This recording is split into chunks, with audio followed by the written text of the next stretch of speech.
Hello, everyone. Welcome, welcome. Happy Wednesday. It's April 17th. Amazing to see you all here. Feel free to use the chat to tell us who you are, where you're streaming in from, all the good stuff. We want to know who is in the Zoom room, in this virtual space. Just give us a few more seconds here before we get started. Oh, you're absolutely welcome, Cecilia. Happy for you to be here and joining us in this space. All right, well, welcome everyone to NRAPE on Campus's Sexual Assault Awareness Month event entitled Technology as a Tool Towards Healing and Justice for Survivors. I am Kenyora Parham, the Chief Executive Officer of NRAPE on Campus, and I am absolutely thrilled to be hosting this event. It is an absolute pleasure and privilege to be here with all of you today as we delve into some fascinating discussions about technology as it relates to sexual violence. But before we begin, I would like to inform you that this webinar is being recorded and will be made available for future viewing. So please take note of that. But for now, I want to take a moment to frame the conversation for today. So the objective of today's event is to explore the potential of technology in advancing our advocacy efforts against sexual violence while keeping survivors' voices and needs at the forefront. We aim to walk away with a deeper understanding of how technology can amplify survivors' voices, dismantle systemic barriers, and foster healing and justice within our communities. Further, to give you some insights as to what our format is going to be for today, each of us, including myself, will have about 5 to 10 minutes to present to you our respective technology tools. And following the presentation, each of us are going to come together to engage in a brief conversation to dive a little deeper into the overall objectives of the discussion.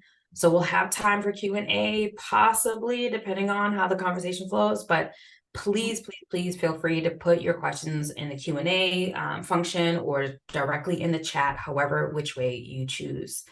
And we'll be sure to answer your question. And if not, we will definitely send a follow-up to answer your question.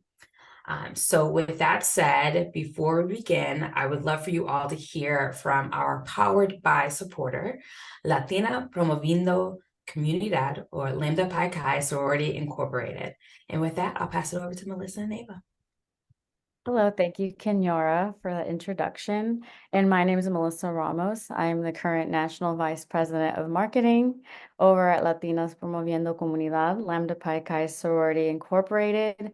And when I was first approached about Sexual Assault Awareness Month from Ava and Kenyora, there's no questions asked that we wanted to sponsor this event because in Greek life, let's be honest, this is an issue that we sweep under the rug, particularly, I think, in multicultural Greek life. We can't act like it doesn't happen when 1 in 4 women will experience some form of sexual violence on 33 of our major college campuses here in the US.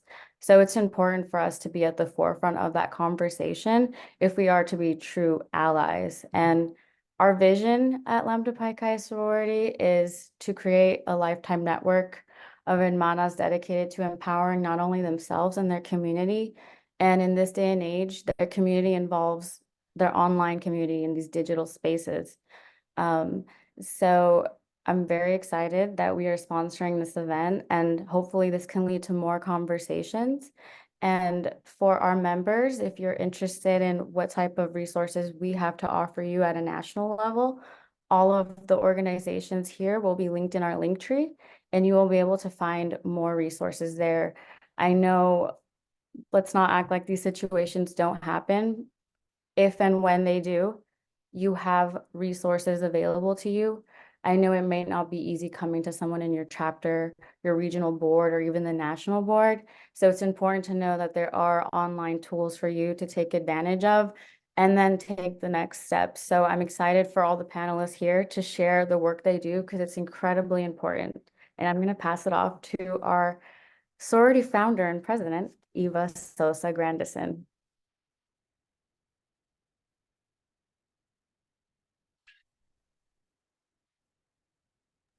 Oh, Eva, I think you're muted, love. Hello, good afternoon, everyone. I'm honored to be here with you all today. I want to take a moment to express my deepest gratitude to Melissa Ramos, our recently appointed Vice President of Marketing, for her dedication and leadership in spearheading the messaging and marketing efforts for all of our Sexual Assault Awareness Month events on behalf of Lambda Pi Chi Sorority Incorporated. Lambda Pi Chi Sorority involvement in this event is indeed part of a larger effort by a collaboration of Latinas sororities called Voces Unidas Cultivating Community. This is an effort to unite our voices to raise awareness of the issue of sexual assault and to cultivate community resilience against abuse and harassment. To all those who have joined us from our broader community, I extend our warmest welcome. So, as National President of Lambda Pi Chi Sorority Incorporated and one of the 5 sorority founders, I extend my gratitude to End Rape on Campus, Iraq, and their CEO, Kenyora Parham, for allowing us to be a part of powering this webinar today. It's a privilege to be able to collaborate with Iraq, especially as we celebrate our 36th anniversary this week. As a Latina sorority, our mission is to empower women and fearlessly reshape spaces as needed. So our journey with Iraq actually began with our contribution to building the campus accountability tool. Was it in 2022? Was it 2022? But nonetheless, we're excited to continue our support through today's webinar. So thank you all for joining us today as we unite our efforts to make a meaningful impact. And once again, thank you to Kenyora and all the panelists. Thank you, Melissa and Ava, and congratulations on your anniversary. Happy anniversary. As a member of Delta Sigma Theta Sorority Incorporated, I completely understand all the things that Melissa has talked about, especially with regard to sexual violence, especially in the sorority spaces. So I am just absolutely honored to have you all here and be a Powered By supporter for this event. So thank you. With that, I will now take the time to introduce you all to our fellow panelists. So Sarefa Boyling from Callisto is Callisto's Director of Programs and Strategic Engagement. She has over 10 years of experience in higher education fields, working with students in various capacities, including housing, multicultural affairs, admissions, civic engagement, and national service. She believes that college is a time in a young person's life where they have the opportunity to pursue their passions and, most importantly, explore and redefine their identity and views. This informs her continued commitment to serving, educating, and supporting college students across the United States. She holds a master's in social justice education from the University of Massachusetts Amherst and a bachelor's of organizing theme from Union College in Schenectady, New York. Raise your hand, Sarefa, and say hi. Also, if you hear my Bostonian accent come out, it's just because I was back in Boston this weekend, so forgive me. Our next presenter is Kyle Linton from Our Wave. Kyle serves as the executive director, and he was inspired to start Our Wave after his loved one experienced sexual assault in 2018. Using over 10 years of experience building software products in a variety of industries, Kyle wanted to create a safe space where survivors could share their stories, access healing resources, and being a part of a global community. To date, Our Wave has over 60,000 users, stories from 42 countries, and a volunteer team of 15 people across the globe. Raise your hand, Kyle. Say hi.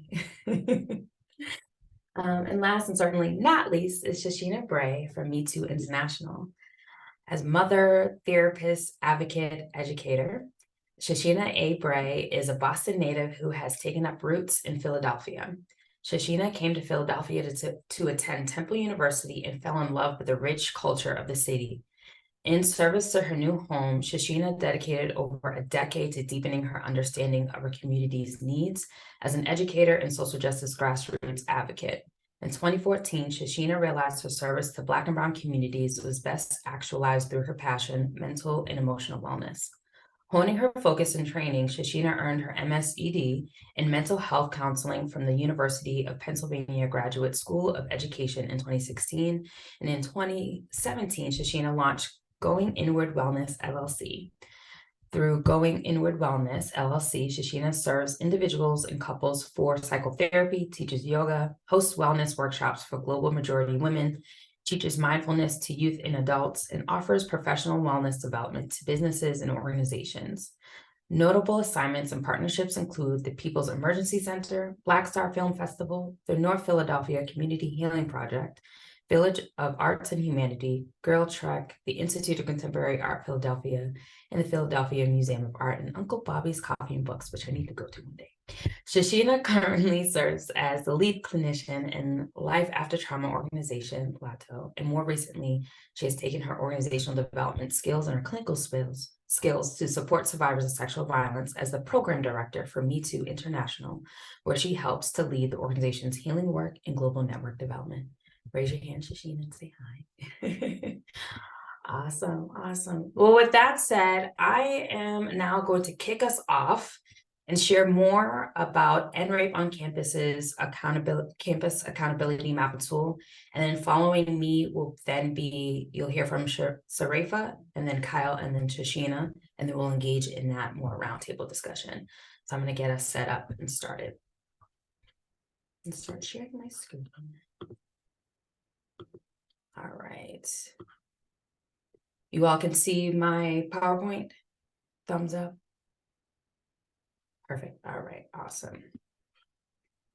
So with NRAPE on Campus's campus accountability map and tool. So prior to me getting started about the mapping tool itself, just want to give some background for those who may not be as familiar with NRAPE on Campus.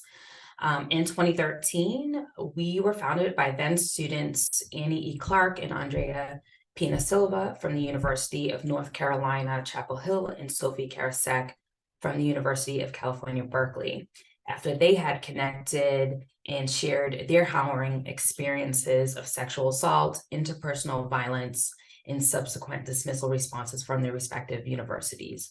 They essentially understood that students from across the United States did not understand their rights under Title IX, and essentially went across the United States to all multiple countries. I want to say around 26,000 miles, literally driving in their cars to inform student survivors of their rights. And during that time, they decided to found NRAPE on Campus, as you know of today. And so our mission works to end campus sexual violence through support, education, and policy reform, while centering on historically excluded and systemically marginalized student survivors. We envision a world where every individual has an educational experience that is free from violence, and until then, that all survivors are believed, trusted, and supported.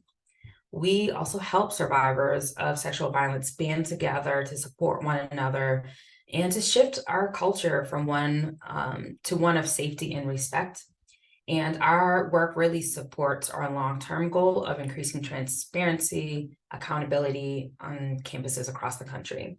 And I also just want to furthermore say that our mission and our vision is driven by our Centering the Margins framework, which aims to address and fill the disparity of resources between different communities with the intention of centering historically excluded and systemically marginalized student survivors. So over the past decade, survivors of campus sexual violence across the country has banded together like never before to support one another and to shift our culture, as I mentioned earlier, from one to that of safety and respect. But whether it's redefining consent or pressuring schools to conduct annual campus climate surveys, the new generation of advocates knows that transparency and accountability are the keys to creating meaningful long-term change.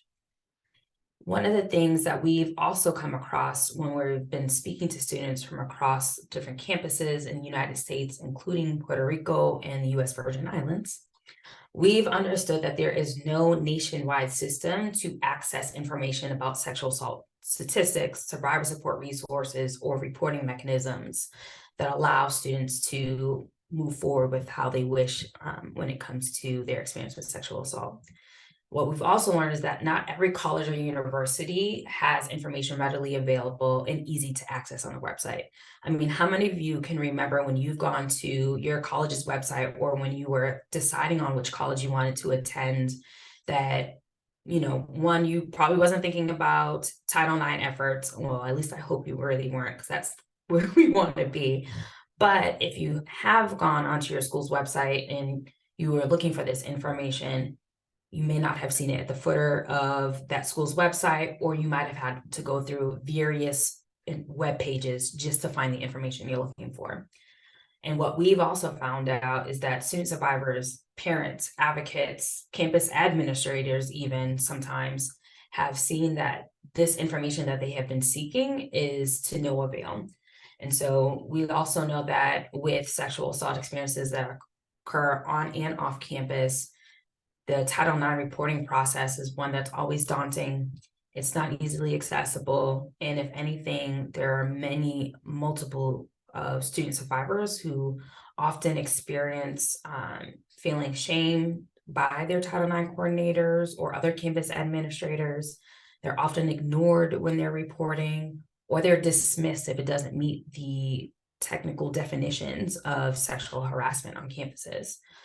In fact, one of our wonderful partners in this movement, Know Your Nine, had conducted the cost of reporting study, in which they were able to state that nearly 40% of survivors who reported to their school would be pushed out of education as a result of all the things that have transpired when they had tried to report their sexual assault experience.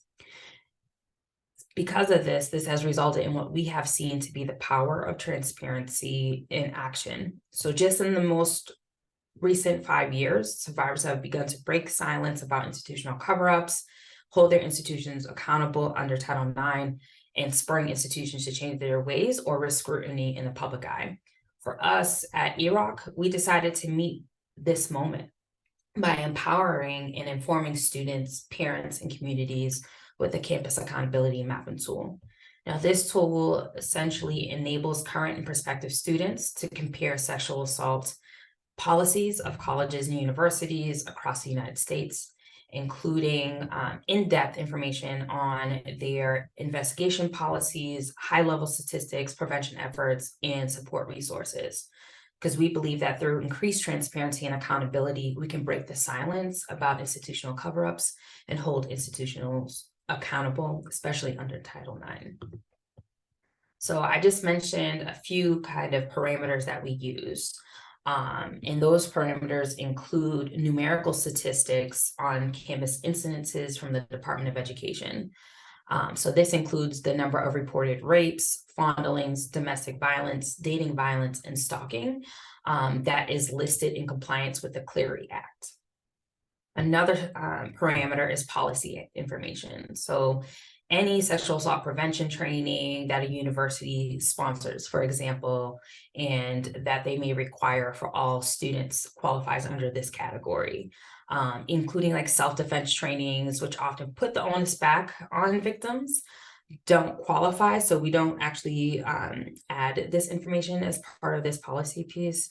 And then we, if anything, do prioritize in-person training, because research has shown us that students are much more likely to retain knowledge and engage if they are held in a more smaller group in person in comparison to online, which is kind of ironic that we're talking about technology. Our third parameter is prevention efforts. So a summary of college or university definitions and policies like that of consent, sexual assault, retaliation, just to name a few. Our fourth is investigation procedures. So a summary of how the college or university investigates claims of sexual assault, how they decide on responsibility, sanctions, if they have appeal evaluations, whether they train investigators, and have that sanction data published, just to give you a few examples. And then lastly is support, survivor support resources. So a summary of college or university's resources provided to survivors of sexual assault, including that of accommodations, any type of sexual assault or like health centers that are available on campus, including medical services, and trauma-informed training for police officers. One more thing I want to mention is that this kind of chart here just provides you with a number of colleges and universities that are currently on the mapping tool as of today. So with just over 1688 schools, we make an impact of about over 6 million students, both undergrad and graduate levels. This does not include high school students who may be using this mapping tool as a means on deciding where they decide they want to go to school. So these are just some of our long-term goals. We really aim the mapping tool to be a powerful tool to help students and their families make informed decisions as they consider campus safety within the next steps of their journey. So this includes advocacy. So really making sure that we can use the data to advocate for policy changes on the campus, from whether it's campus safety, both locally and federally. Second is our transparency goal, which we want to make sure provides everyone with access to data and information to make those informed decisions. And third is accountability. So really making sure that we're fostering collective responsibility to reduce instances of campus sexual assault through our efforts. So with that, I want to share with you just a live demo, and I hope you all can still see this. Let's see. And just a thumbs up in the chat just to give me an idea. I could see a different screen than in comparison to y'all. Cool. So when you go to NRAPE on Campus's website, you click down on the mapping tool, and this just gives you some more of the information that I had mentioned here, including some of our partners and what they've said about the tool and contributors who've helped to create this tool, including Latinas Promoviendo Comunidad, as you can see down here. So what you would do is you would click on this tool.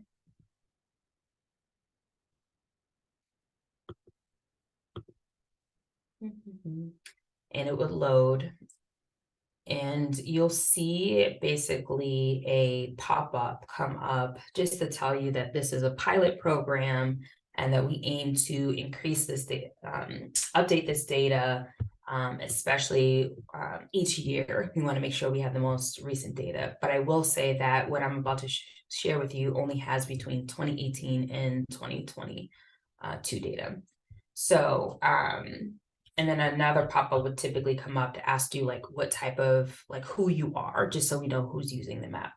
So I'm going to actually put my school's information in. I went to Simmons for undergrad in Massachusetts, particularly Boston. And essentially here, it gives you the kind of profile of that campus and gives you more information about where the numerical statistics were derived from. So this is the Clery data that I had mentioned earlier, and it gives you insight as to what it looks like from the national average, whether the school is under investigation, maybe a single gender school, or if it's public. And then you can also, if you want to click on the eye icons if you need more information, and sometimes information is not available. Or you can click onto the policy stats, which just basically give you information on whether something is there or not. And so if you see a green check mark, it means yes. If you see an X, it means no, and a question mark, it's unsure. So that, and then here is the approach, sorry. That just gives you more of that investigation procedures, information, prevention efforts, survivor support, and accessibility. So wherever you also see an underline here, it just gives you more of an information about what that term means. And then of course, a little pop-up to see how well you would recommend the mapping tool. And then this is kind of the bread and butter. So just to kind of randomly choose schools here, I don't want to put any other school on blast, but just to give you an idea, if you need to or want to do a little bit of comparison, and I'll actually go to Simmons on this one just to give you a little more insight there. So this just gives you up to 3 schools to compare the statistical data in any of the 4 approaches that I had mentioned as well earlier. So you can see which schools has what, which schools don't have something, or maybe there is something there, but we just wasn't able to find it. So feel free to take a look at our campus accountability map and tool and use it as much as you like. And if there's ever an error, please don't hesitate to let us know. We are ones to make sure we have the most accurate data possible. And that way you can use the tool. So it's free. And if it's free, it's always for me. So with that said, I'm now going to pass it on to Sarefa.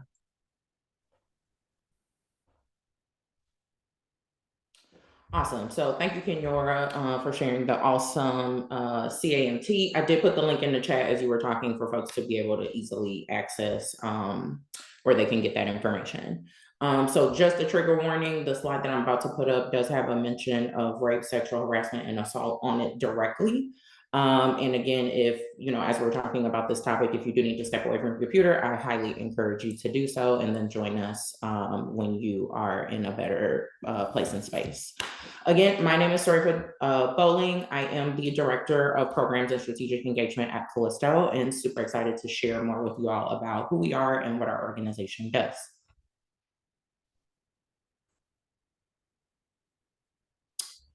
So just to do the check, making sure people can see that screen. Okay, awesome. So Callisto is a nonprofit organization whose mission is to use technology to support survivors of sexual violence. We were founded in 2011 by Just Lad, a survivor of campus sexual assault, who pioneered the idea that technology could be used to both empower and securely connect survivors.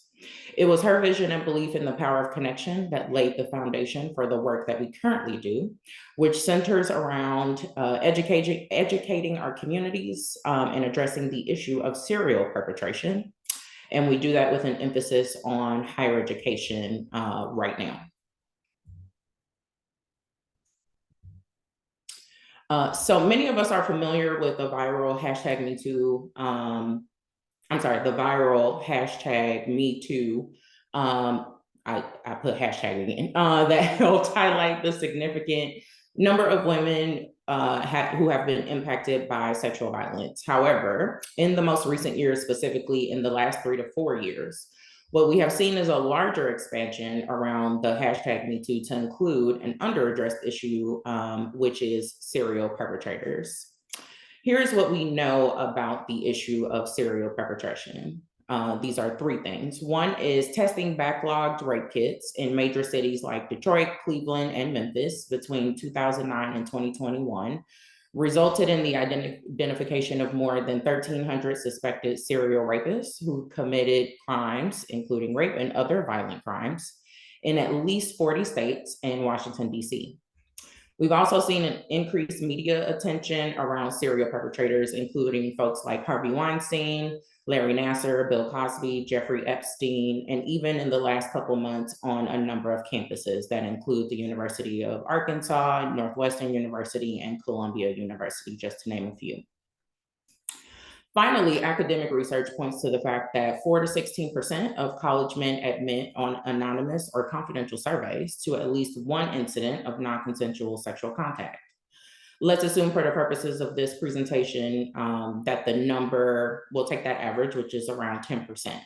With our college male enrollment sitting at around 6.5 million males, we are looking at 650,000 male perpetrators. And about 2/3 of those perpetrators have admitted to offending more than once. Therefore, 9.6% of assaults against women by men are committed by one-time offenders, meaning that 90.4% of sexual assaults on college campuses are committed by repeat offenders. They are on average offending 6 times before they graduate. And what we know is that if we're able to hold perpetrators accountable at their second offense versus their 6th, we have the potential of preventing 59% of all campus sexual assaults from happening in the first place. That is why we need to be talking about perpetrators. We have to be attuned to this issue of serial perpetration on our campuses and within our communities, and for the purpose of this discussion, on campuses which serve as a microcosm of what we see at the larger societal level. We have a responsibility to educate our communities about this issue and create systems of accountability and support to address serial perpetration head on. We at Callisto have specifically designed a solution, Callisto Vault, which is an encrypted platform that is uniquely designed to protect the privacy of survivors while allowing them to learn if others were harmed by the same perpetrator. So what we will have is our CEO, Tracy DiTomasi, share a little bit more with you about our proprietary matching system.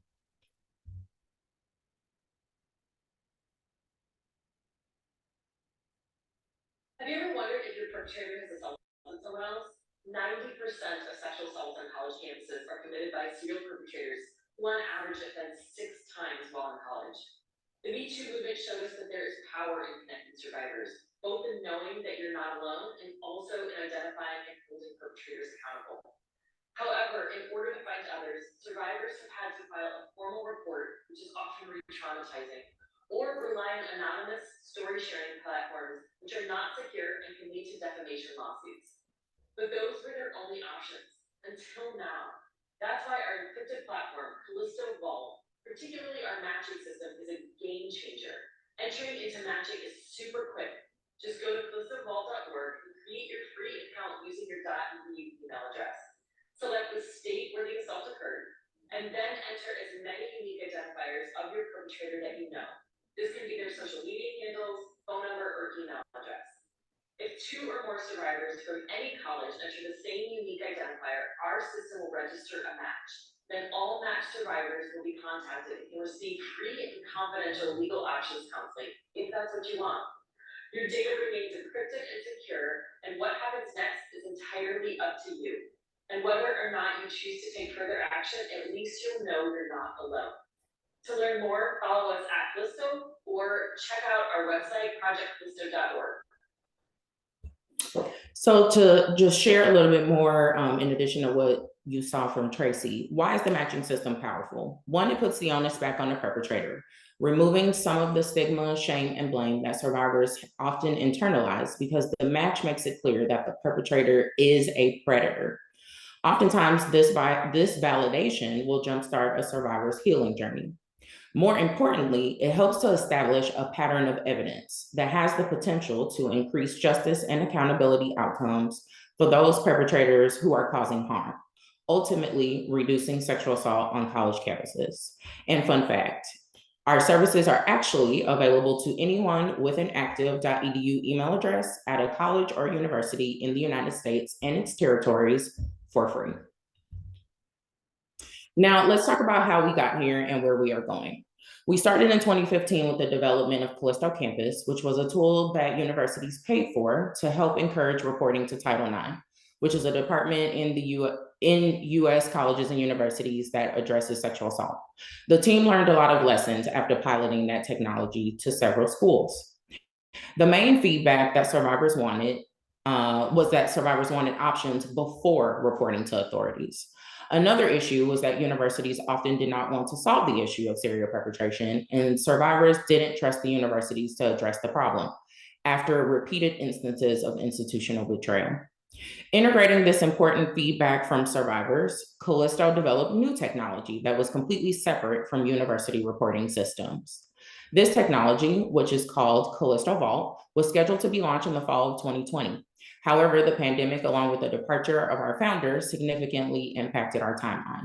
So our official pilot didn't begin until the fall of 2021. The pilot, in which involved approximately 40 campuses, was met with enthusiasm among students and resulted in a 15% match rate, meaning 15% of submitted entries matched with another survivor of the same perpetrator. We also have had cross-campus matches, which means survivors attend 2 different schools, as well as matches where 3 or more survivors identified the same offender. In October of 2023, we hit a huge milestone when we expanded free access to our encrypted platform to every college campus in the US and its territories. That means that staff, faculty, and students who have experienced any form of sexual violence can use our system. As we continue to push forward, we continue to solicit feedback from survivors to help expand our features and our options. We're also in the process of revamping our legal options counseling program to include the use of legal advocates and build a robust referral network.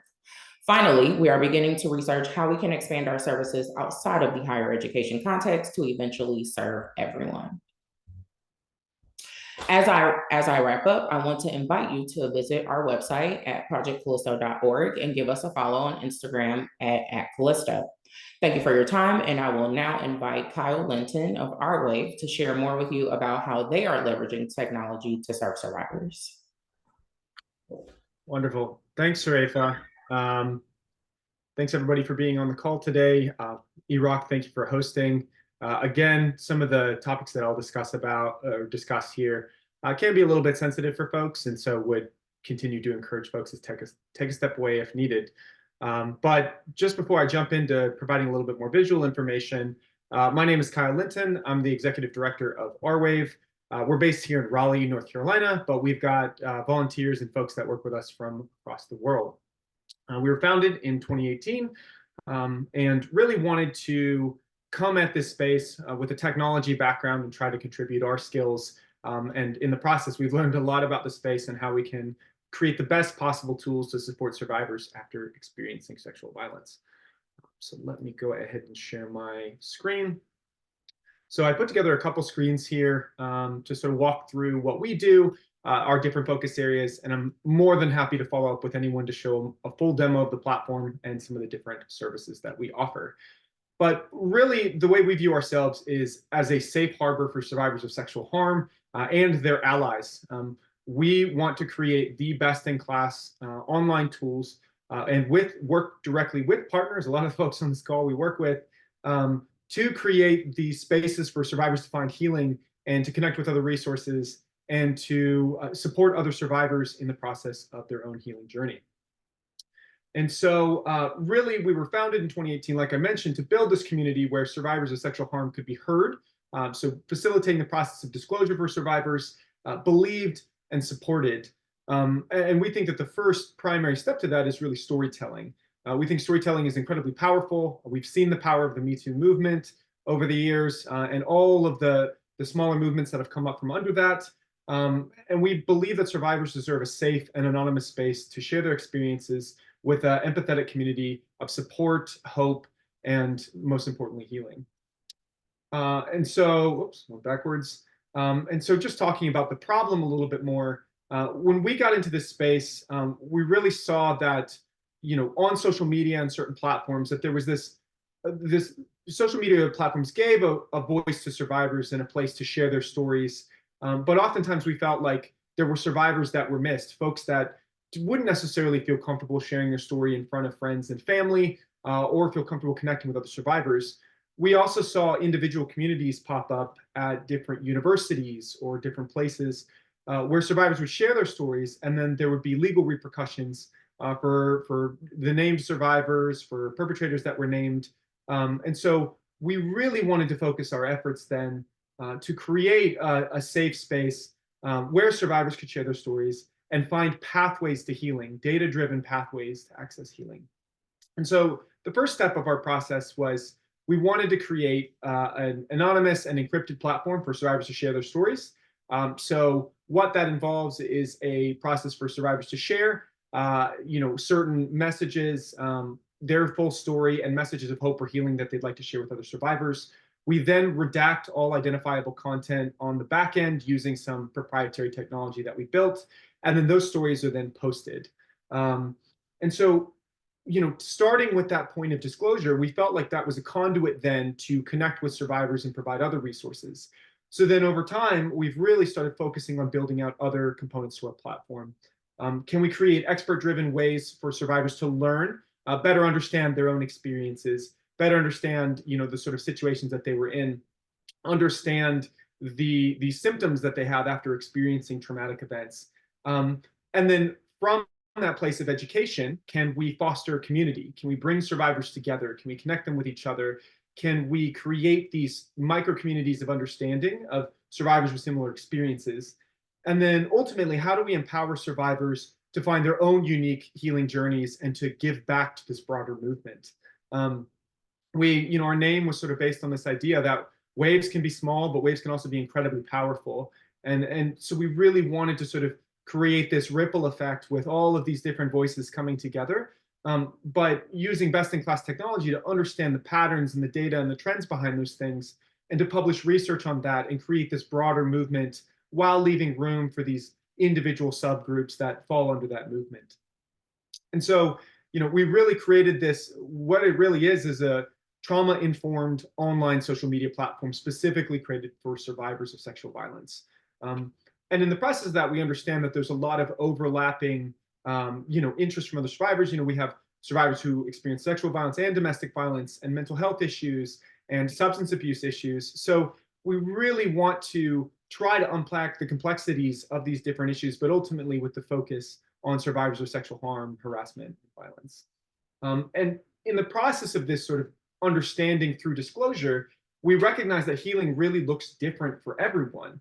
A survivor that's in a military context that experiences it at the hand of their superior might have a very different experience than somebody who experiences it when they were child abuse or a religious institution or in a collegiate environment.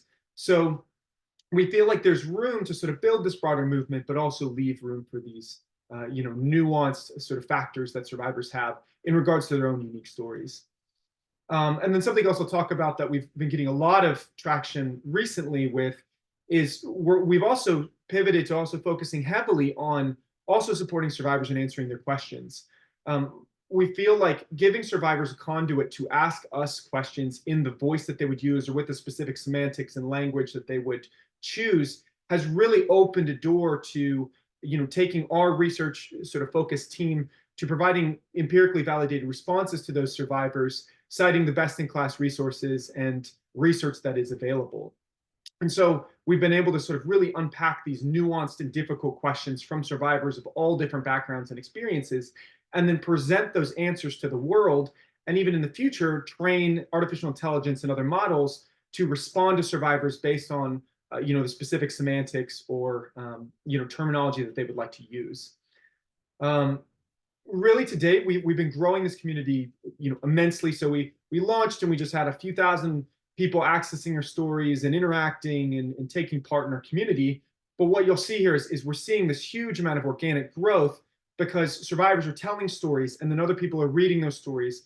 Survivors are asking questions, other folks are finding those questions. And we're seeing this sort of organic growth as we move along and seeing these pathways of survivors, getting a better understanding of their unique experiences and accessing other resources.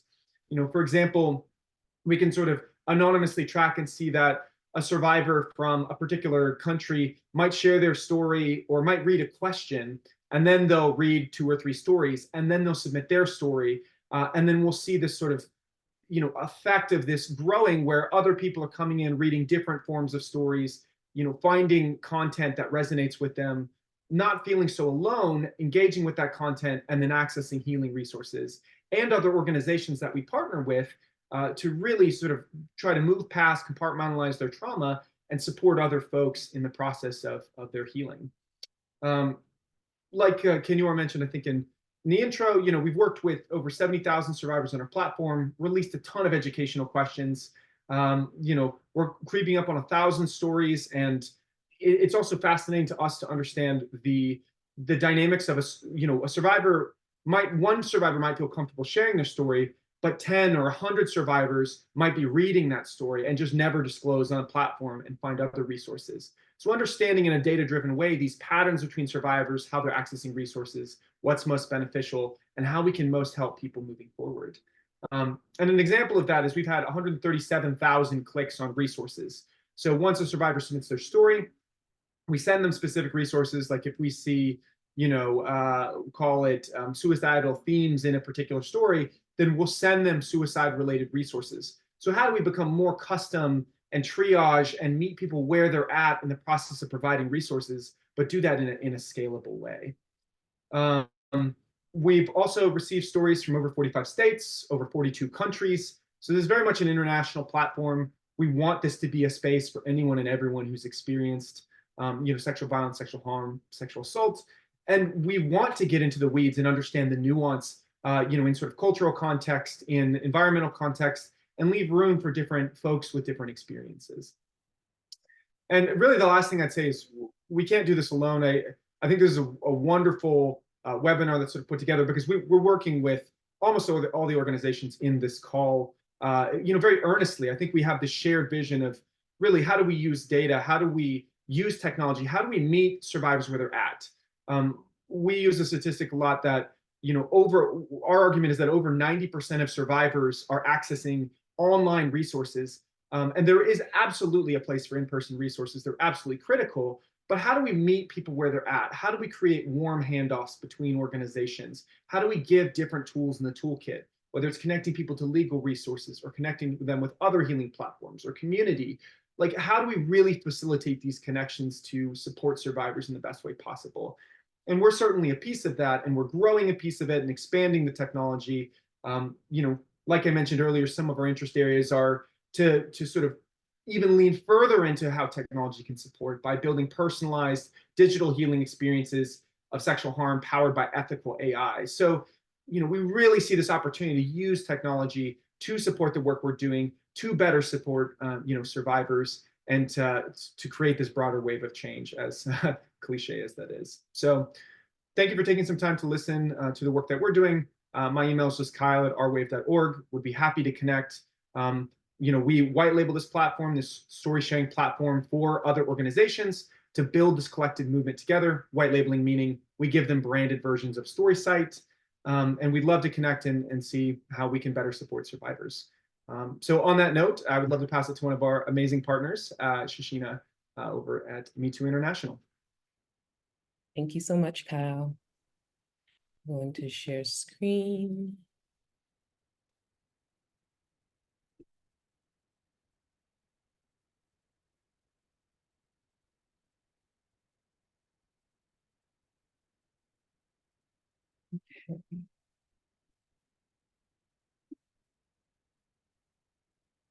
Okay. Peace, good afternoon. Thank you all for your time, for your patience. And also thank you to my fellow co-presenters.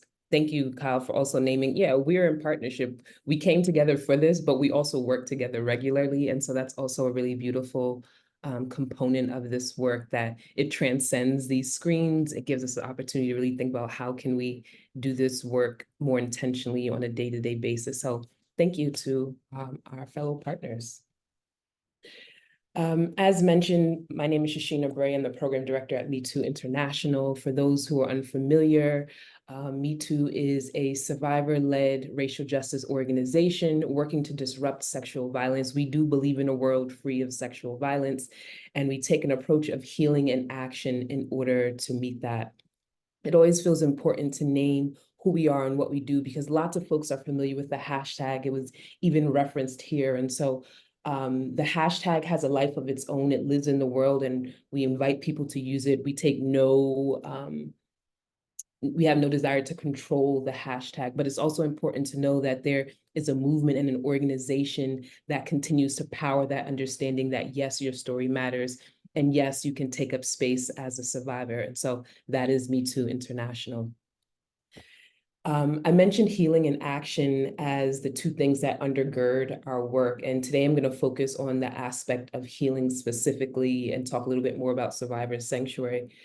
But we understand that healing is an action in of itself. And for many survivors, healing may be their first action. And so while we invite survivors and we invite advocates into the work of organizing, into the work of movement, into the work of dismantling, we understand that that work is dependent upon our well-being. It's dependent upon our healing. It's dependent on our ability to self-regulate, dependent upon our ability to understand what is happening with us, which is why we advocate for healing and advocate for healing as an action in of itself.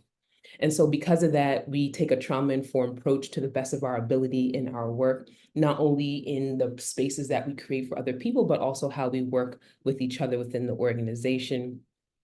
We are a decentralized organization throughout the country. And so our digital properties, which includes MeTooMovement.org, and then Survivor Sanctuary, is essential to us doing our work. And so if you never visited MeTooMovement.org, please take a look.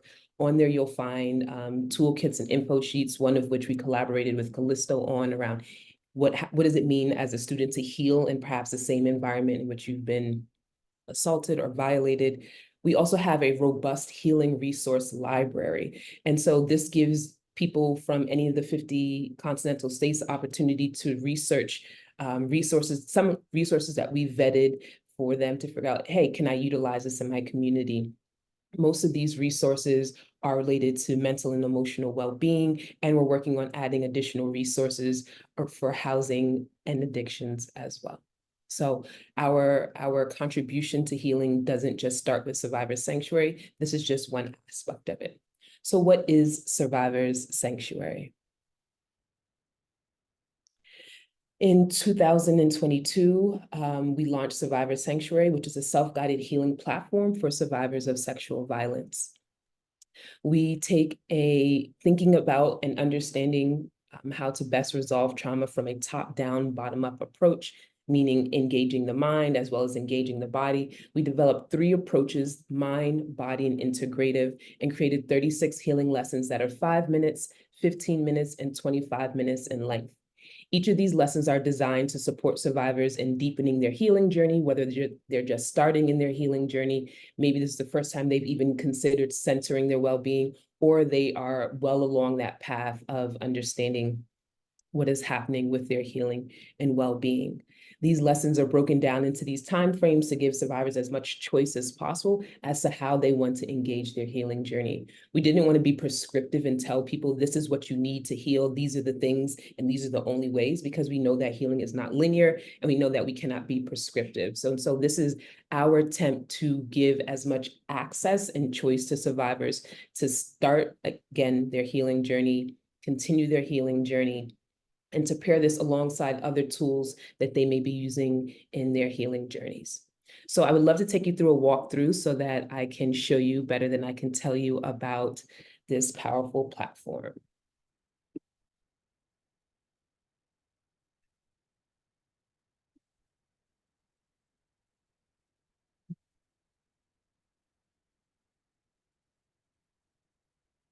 Can everyone see this? Just double checking. Okay. So I'm already logged in, and so we'll skip the login, but we have a pretty straightforward login process. So we collect your information so we know who's joining the site, so that it's a secure space for all survivors. And then you'd come to our main page. On the page, you'll see our basic headings. And if you scroll down, I want to first take you to the Survivor Sanctuary Welcome by Tarana Burke, who's the founder of the Me Too movement. And then take you to our foundational lessons. So in designing Survivor Sanctuary, we thought it was really important to onboard people to this idea of healing in action, to onboard people to what it means to center their healing and well-being, and not just throw them into a bunch of lessons and say, go at it, be great. And so we have 5 foundational lessons, which anyone coming to the website has to go through in order to access the 36 healing lessons. And so the first lesson is pretty basic on how to navigate the site. The second one is understanding healing and Me Too's theory of healing.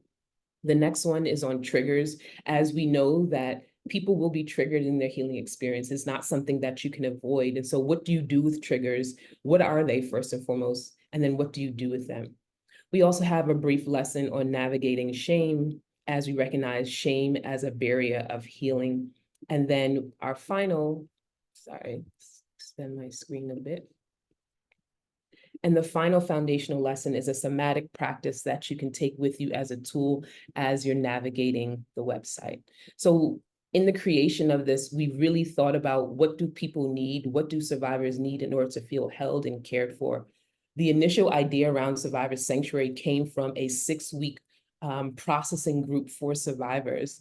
And what we recognized very early on, despite the great curriculum, is that we didn't adequately have the supports to hold survivors in that type of setting. We're not a direct service provider. Even if we onboarded clinicians, there would still be other supports we thought would be necessary to hold that type of space. And so we thought, how can we offer healing in real time? How can we be supportive of survivors' healing journey? And so we moved those ideas to Survivors Sanctuary. We took that content and we broke it down into digestible lessons that survivors can access. So you come to the site, you navigate through our foundational lessons, and then you can check out our approaches. As I mentioned before, we have 3 approaches: mind, body, and integrative. And so I'll show you a little bit about what that looks like. And by going to the mind approach, you can always try a lesson. So even before you register, you can come here and try a lesson to learn more. Once you get to the page, you'll see more about what the mind approach means, what it has to do with your healing journey. Okay, and then you'll see the lessons themselves. Again, 5 minutes, 15 minutes, and 25 minutes. And show you some benefits of these approaches. And I'll actually take you to a lesson so you can see what one looks like.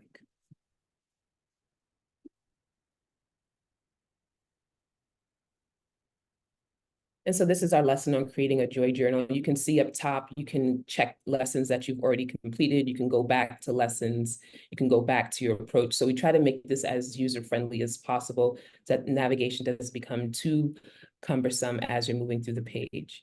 You'll see at the top here, you can favorite a lesson or remove a favorite, for future lessons. And I'll show you the dashboard where this information would show up. Each lesson starts with an intention, so you know, like, what's the purpose of this lesson? We started to add audio visual to our lessons. Each lesson then goes, how do you need to prepare? What are some considerations for preparation, whether you need materials or whether it's a particular grounding we want to offer to better support you in moving through the lesson. Then we have the activity itself. You'll notice there's a lot of copy on the page. We really spell out what the experience can look like and give lots of details as to what a survivor might want to do in taking on this particular lesson. Each lesson ends with a regrounding moment. Again, we want to bring people back to their body. We don't want to make an assumption about the type of experience that they've had. And so we're going to give people an opportunity to be intentional about returning to their body and really returning to a more perhaps relaxed and easeful state before moving on with their day, and or before considering how they might integrate this, right? So each lesson has a suggestion as how you can integrate it. How do you take this content from this digital space and bring it into your day-to-day life? At the bottom of the page, you'll also notice a few other things. You can favorite lessons that you really like or take favorites away. You can rate lessons, which is really helpful for us to understand how people feel about the content that we're sharing with the world. Every little bit counts. We also have this small icon on the bottom, bottom left-hand side, which is Accessibility, which is a plugin that really enhances websites to create as much access as possible for folks who may require screen readers or to have the font changed or to have color changed on the site. This is one small way of creating a bit more access to ensure that folks can take advantage of what's here in Survivor Sanctuary. We also have music that's available on the site that you can stop and play at your own convenience. Okay. Other things I'd like to show you. One of the newest features to Survivor Sanctuary is our dashboard, which is something that we added in the springtime. This creates a more customized experience for members, and it also feels a bit more familiar to platforms like MySpace or Facebook, where you can really see what you've been doing, or something similar to Blackboard, for those of you who are in school, many of whom you are. And so My Journey allows you to see lessons that you've already taken in each of the approaches, right? So all the foundation lessons are complete because that's the only way to gain access to the other lessons. Then it shows you how many mind lessons, body lessons, and integrative lessons are complete. So once you check at the top of that lesson that you completed, it would register here. You can also look at favorite lessons. Again, those lessons that we highlighted at the bottom. That lesson, at the bottom of the lesson, it was highlighted where you can heart lessons, and you can see all of these lessons here if you'd like to go back to them. At the top of the lesson, you remember we starred a lesson, and so this allows us to see lessons that we want to take in the future, right? So again, survivors can really build their own healing journey here without any issues on how many times they can access something or something running out. This is endless. And then we've also added dates and events. As this year, we've started to do programming from Survivor Sanctuary. We started to think about, this is great content, but not everyone's coming to a digital platform for their healing and well-being, but they may come to a workshop. And so in this last year, we thought about bringing content from Survivor Sanctuary into workshop spaces, and we've been doing bi-monthly workshops. Our next workshop will be held next Wednesday from 6 to 7:30 p.m. I will drop the bit.ly link in the chat when I'm done sharing screen, as registration is still open. We'll be joined by Dr. Sammy Skulk, who's a pleasure activist, who will be talking with us about pleasure. Okay. One other feature I'd like to show you on Survivor Sanctuary is our healing room. And so this was actually a feature that we would use in Me Too spaces before we even had Survivor Sanctuary, but we got such great feedback on it. We said we had to institute it into the website. So this is an intentionally created room that we think is pretty cathartic. And as you move through the room, it takes you off Survivor Sanctuary to different lessons that might be supportive for you. This is accessible to anyone, even if you're not a member of Survivor Sanctuary. Sometimes you just need a breather. We've had folks use this when they're holding meetings as an additional tool that they can access. This is something that we encourage our members to keep in their back pocket when they need to access a quick grounding moment. Okay. This takes you to our healing resource library. So as you move through, you'll get different lessons. Okay. So that's Survivor Sanctuary. There are other components. We have a glossary here. You can go through and see each of the approaches. In some of the approaches, we also have videos. If you go to the body approach right now, we have 5 videos under our 25-minute lessons. We have a Qigong lesson, we have a yoga lesson, we have a meditation lesson, and we're also working on adding more audio and visual to the website. Okay. So just finishing up with Survivor Sanctuary. So many things to move on the screen.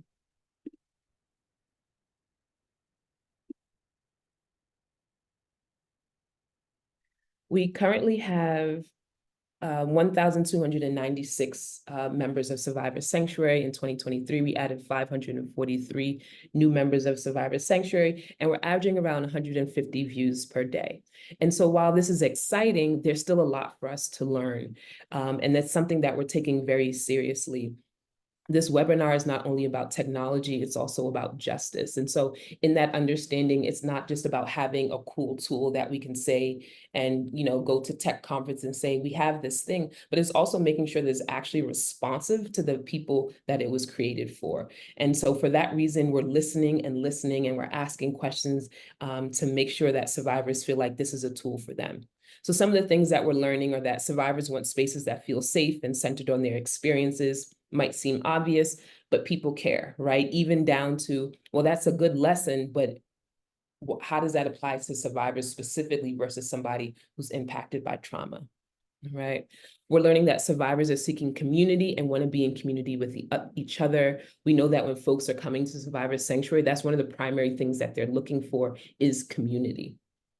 Survivors want support in navigating their healing journeys, right? They love the options, but maybe it's too many options. We're also learning that survivors want to tell their stories. We're also learning, which again, not a big surprise, nobody wants to read a lot of copy on the page, right? Words are great for our book lovers, but not most of us engage with content in lots of different ways, and it's usually not reading a full page. Most of us are listening to something, we're watching something, and reading, or a combination of the three. And we also are learning that people like our content, but they're slow to engage our content. And I wanted to include this because, and again, in our commitment to justice, it's not just about giving the great stats, it's also about being honest and realistic around what does it mean to create tech as non-tech people. We're advocates, right? We're organizers, and we're utilizing this technological tool to meet the needs of survivors. And so it's always important to be able to bring critique and to bring analysis to what it is that we're doing.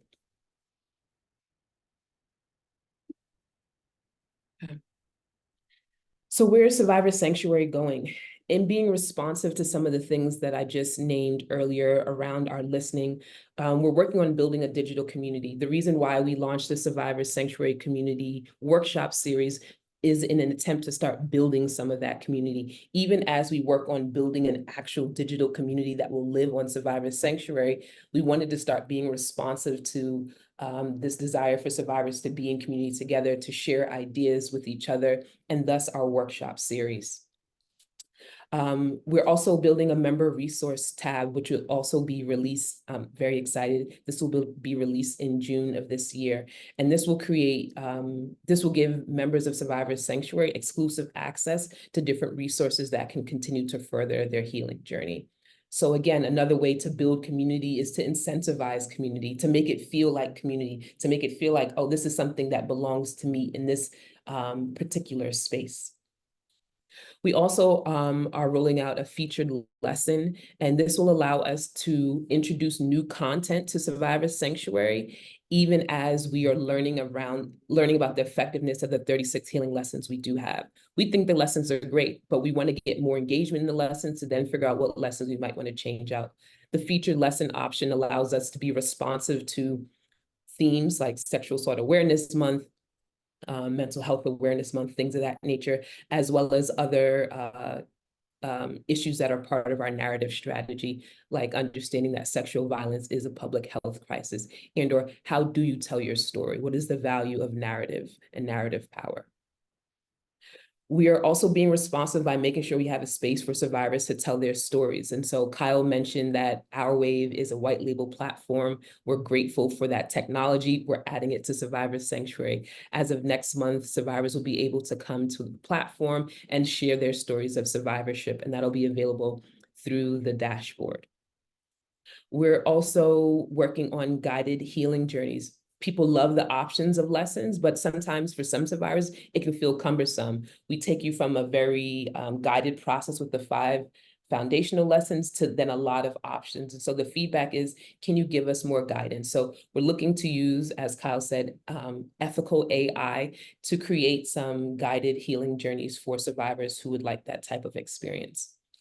We're also going global. The name of the organization is Me Too International. Our work expands beyond US borders. And so we want to make sure, again, we're creating access for members of our community outside the US who don't speak English, primarily French and Spanish speakers, as well as also ensuring that the lessons that we have on Survivor Sanctuary feel culturally relevant to people outside of the US.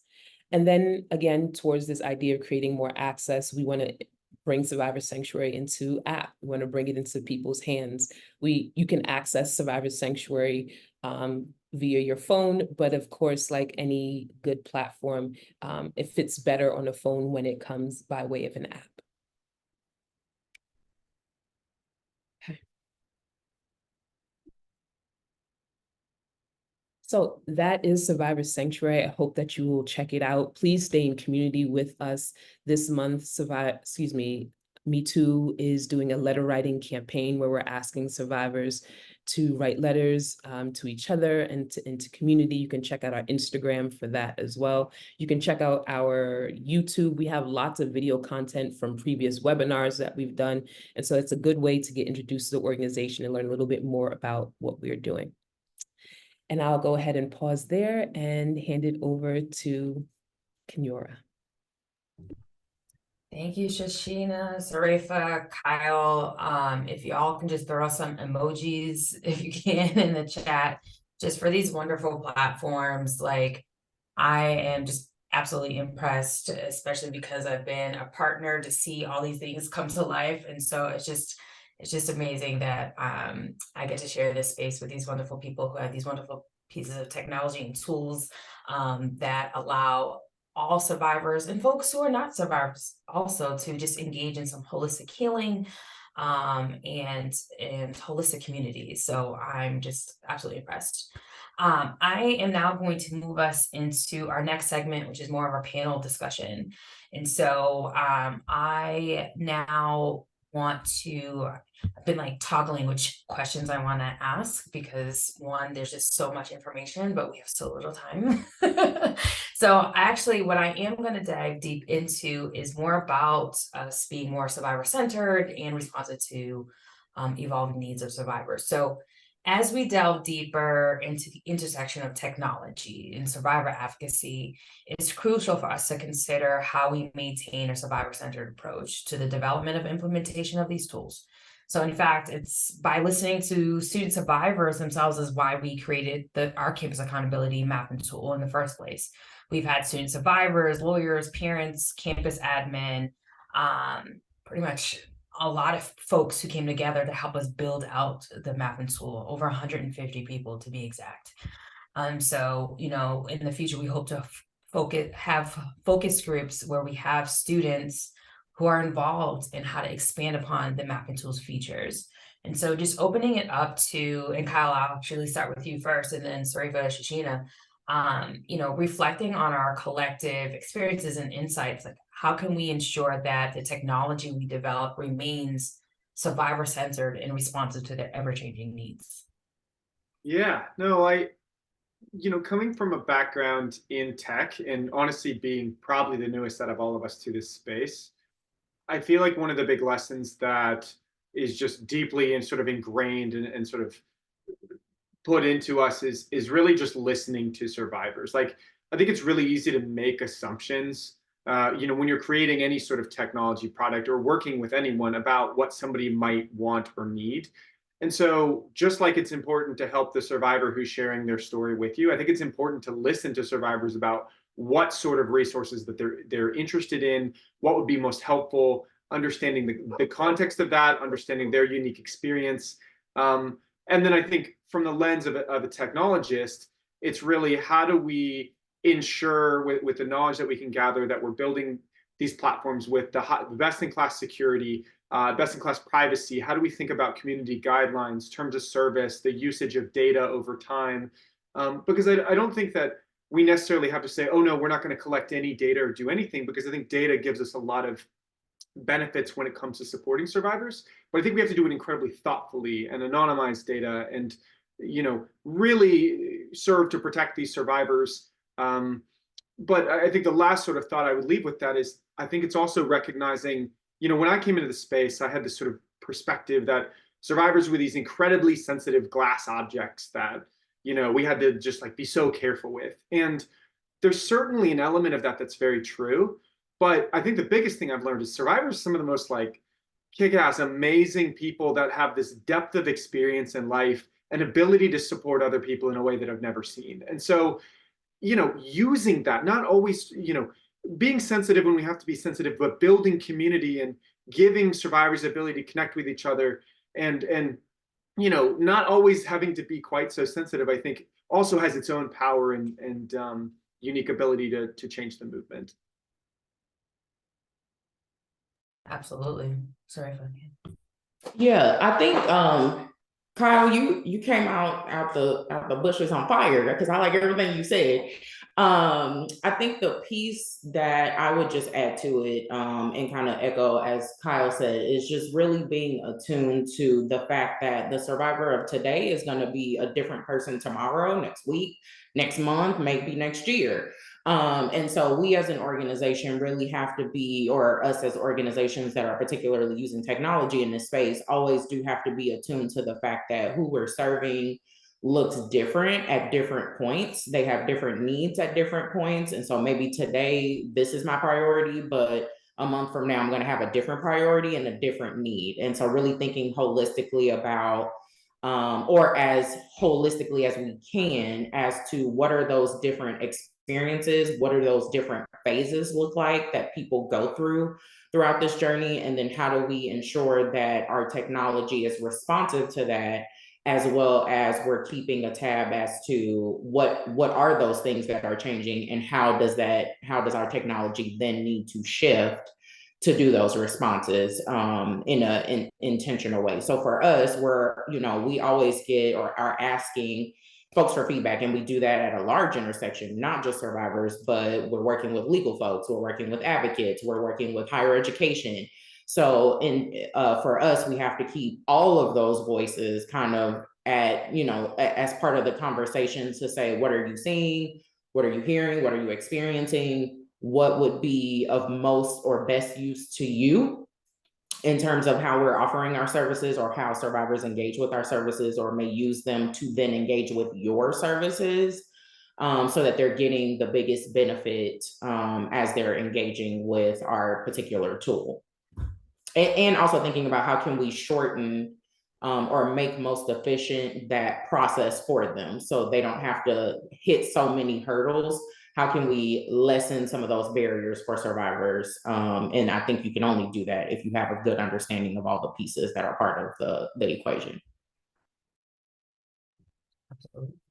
Shoshana, anything you want to add? So I'm going to go to our next question. And I'm probably going to add two kind of layers here. So we know that technology has undoubtedly like revolutionized the landscape of anti-sexual violence advocacy. But we also know that there's potential drawbacks and risks associated with this reliance. Whether it's concerns from surrounding data security to unintended consequences of the algorithm going awry, or the things that come across our screens like in social media. There's a myriad of challenges to navigate, but I'm also thinking about how, when it comes to survivor advocacy, how it's important that we consider the use of technology and it being accessible and it being inclusive to all survivors, regardless of and with respect to their backgrounds and circumstances. And I think all of us had hit on this a little bit in our presentations, but if we can dive deeper in terms of talking about what the potential drawbacks there are, the risks that are associated, and how we as advocates can also ensure that there's accessibility and inclusivity in the use of technology, especially when we're thinking about things like language barriers and disabilities, socioeconomic status, all those things. So you could either take apart those questions, or put it all together however you want. And Shoshana, Sarifa, Kai, whoever wants to jump in.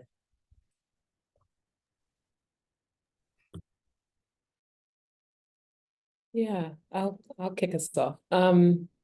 So a few things. I think technology is a tool, and so utilizing it as a tool and not taking like the kind of set it and forget it mentality, like the tech will take care of everything, right?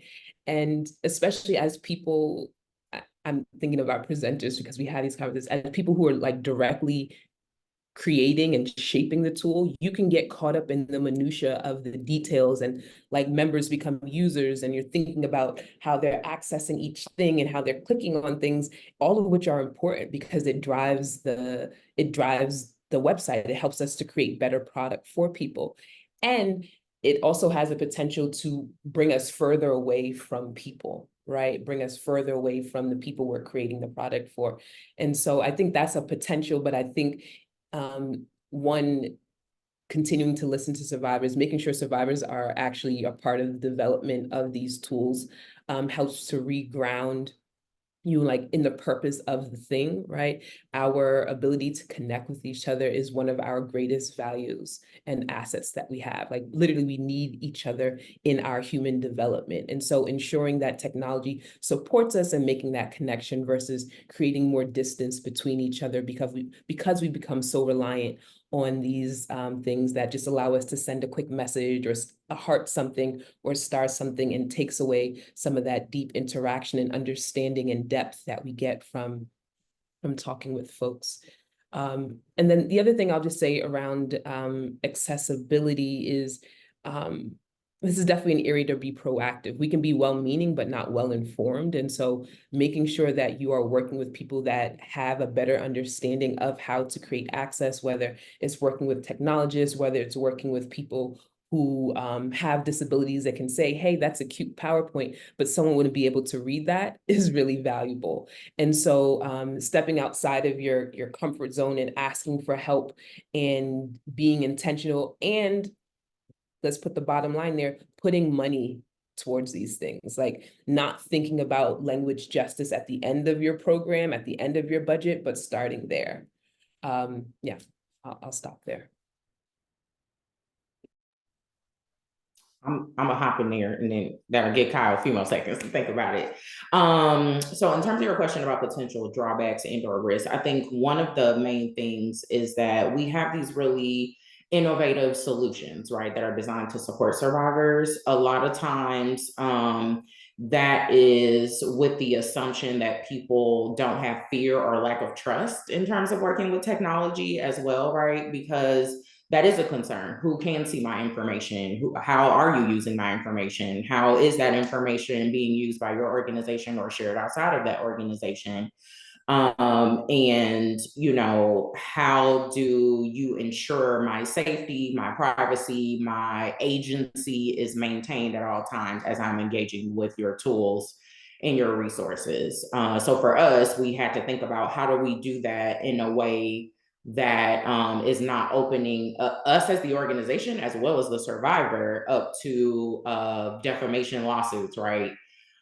So the way that we've encrypted the system, we've done it in a way that not only protects us, but most importantly and most of paramount is protects the privacy of the survivor, so that they do have the utmost agency and ability to decide what options they are interested in, because we can't see any of their information, who our users are, what they're accessing in the system, and we did that with intention. But I think the other part of that, and always a piece with technology, is thinking about bad actors, right? People who may have malintention in using your particular service. And maybe that doesn't apply to everyone's tool that we are talking about today, but especially for us, and I could even potentially see somebody trying to do that in our wave capacity, maybe. But people will try to access a system, especially for us, recognizing that we're matching survivors of serial perpetrators.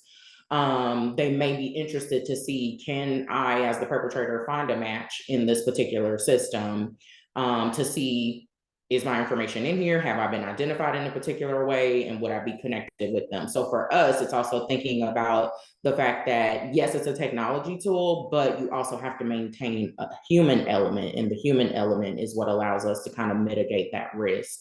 In terms of maybe a perpetrator is trying to use our system, but because we have that human element of a legal person looking at these entries for you to even know that there's a match, and there has to be some connection with a human person before you would even know that a match occurred. I think those are some of the pieces as well, is where do those human elements have to be maintained in order for the technology to do what it's supposed to do for survivors. Yeah, I couldn't agree more with all of those sentiments. And the only other small thing that I'll add is, I think something else that we're challenging more and more in our heads as well is, if we're thinking about, okay, how do we make the most successful product? And in our heads, that's impact, right? Whereas if we're comparing ourselves to a traditional tech company and a tech tool or platform, Meta's goal through Instagram or Facebook or whatever else is to monetize your attention and to have as much of your attention as possible so they can push you ads. And so we've had to recalibrate our thinking and say, we don't necessarily want survivors to be just reading an endless amount of stories on our platform, because the stories are heavy.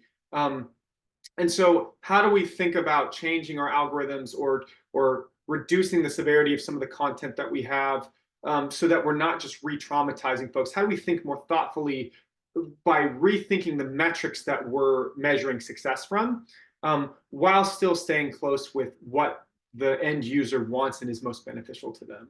And so I think just thinking of things a little bit differently while still having this tech mindset of growth and how do we reach users and help people, I think that's something else we've been thinking about more.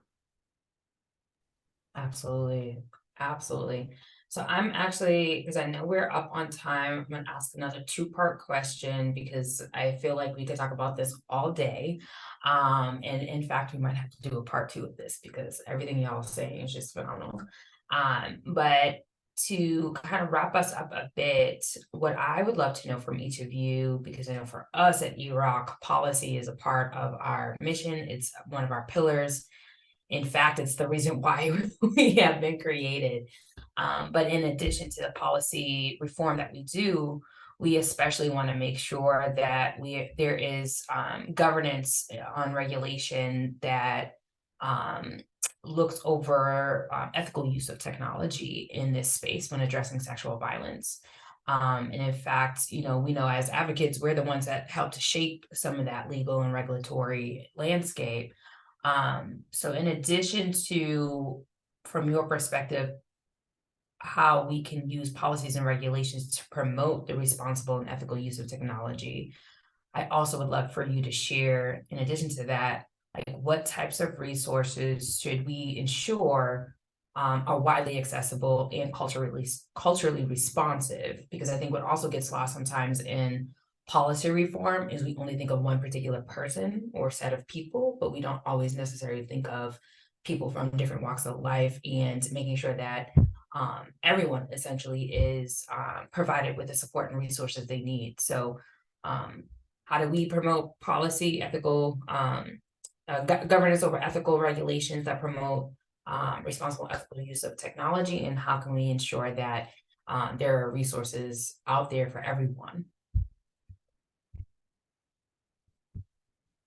And Kyle, I'll go back to you. Yeah. I might tackle the second piece first.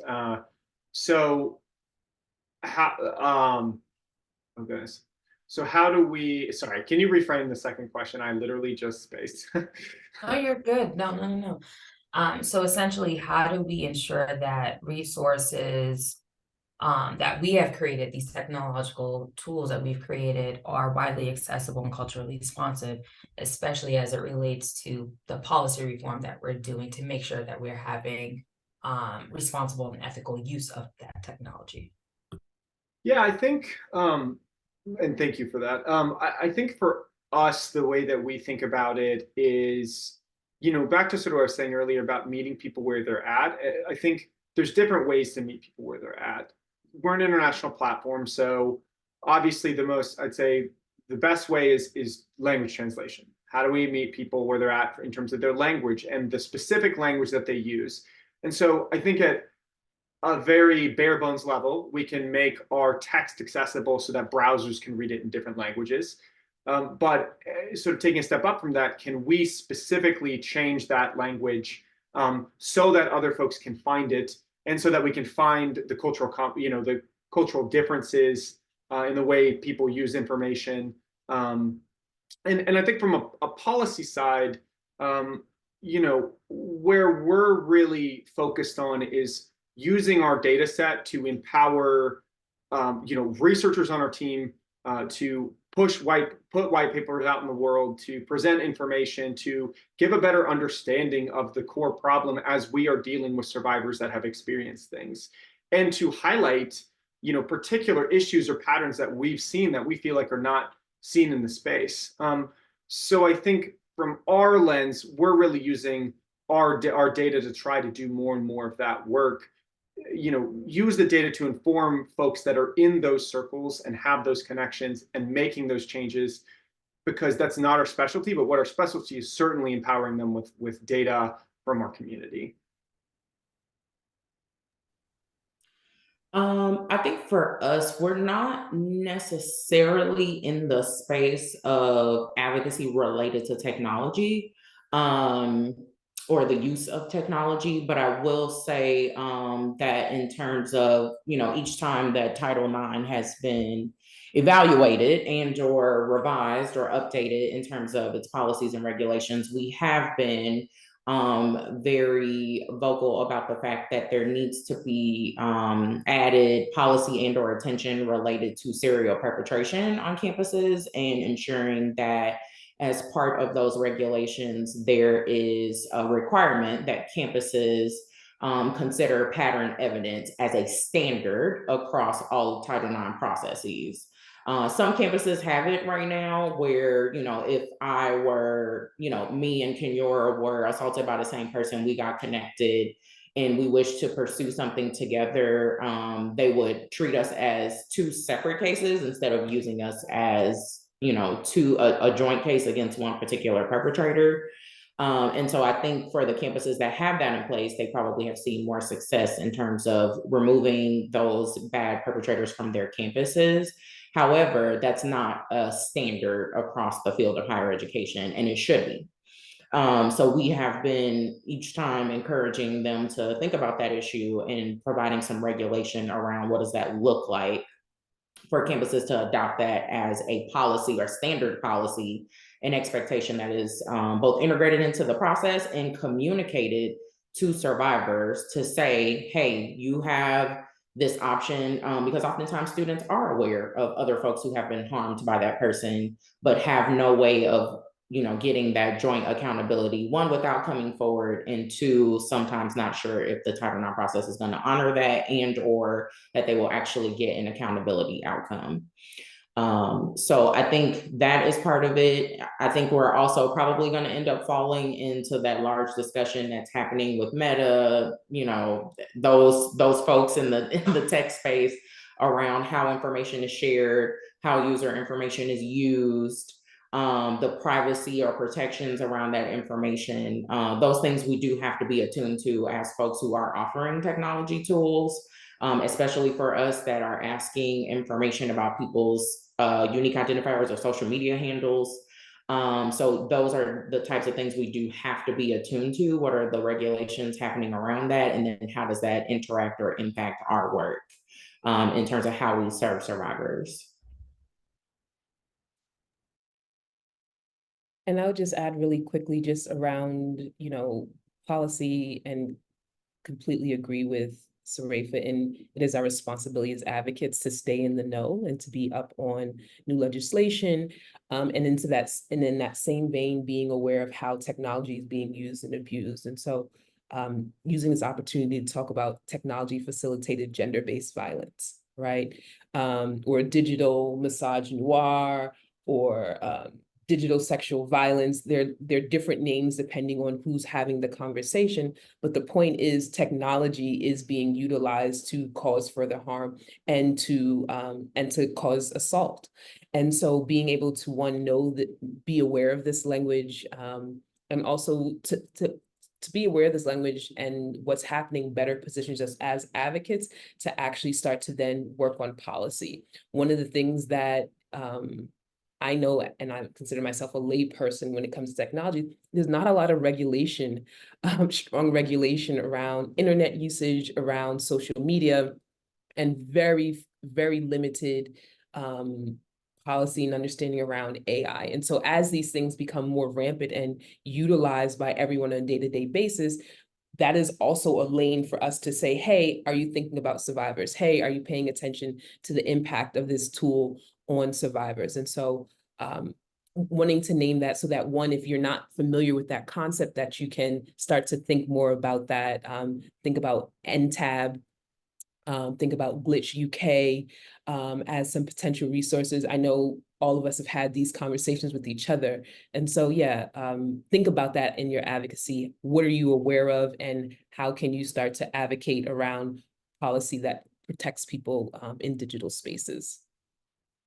Absolutely. Absolutely. Well, again, just such a rich conversation, rich discussion, and I'm just in awe of each and every one of you. I want to just say thank you to everyone who has tuned in and been a witness to the greatness that I know I see before me. So as we draw near to the conclusion of this webinar, again, I'm just deeply inspired by the depth, insights, experiences, and commitment shared by our partners. So again, please send all your emojis in the chat to show your love.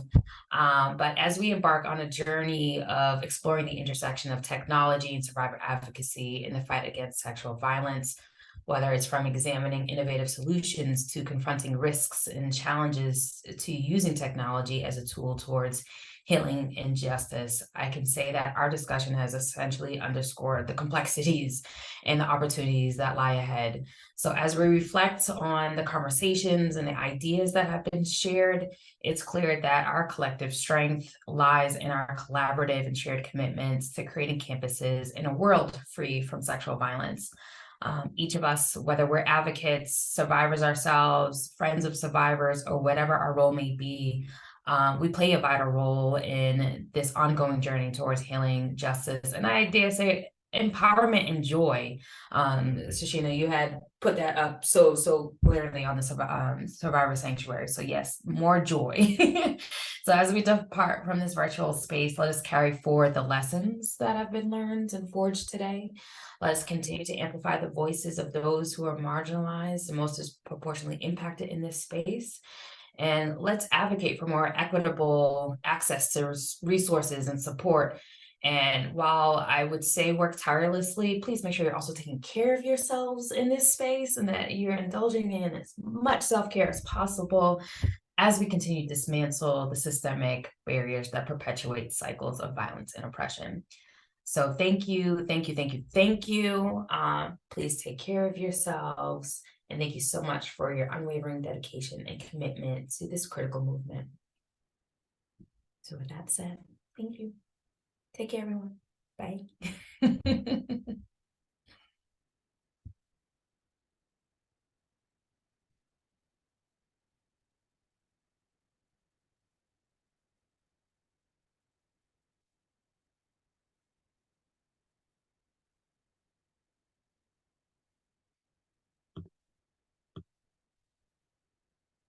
Feel free to hop off if you don't want to. I just typically wait till everyone goes.